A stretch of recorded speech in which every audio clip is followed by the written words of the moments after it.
dayanamayacağı yükü yüklemezsin. Bana Sümeyye anamızın dirayetini ver.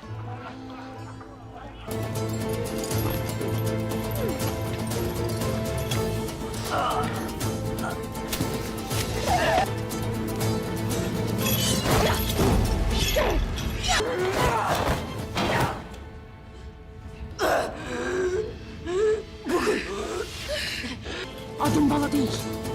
Beni başkasıyla karıştırıyorsunuz. Hiçbirini tanımıyorum. Çekilin yoksa öldürürüm kadını. Bala bırak beni. Bu sana son uyarım.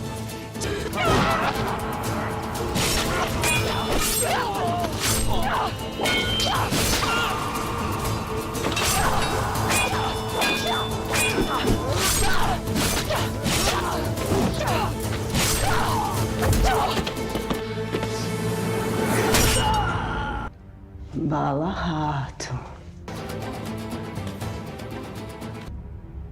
Devran döndü Sofya. Boyunun ölçüsünü ver bir hele.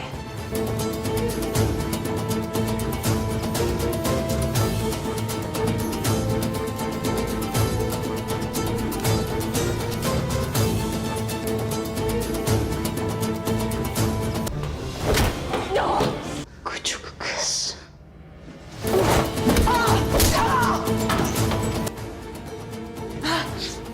Onca dervişler, ahiler geldi Sofya!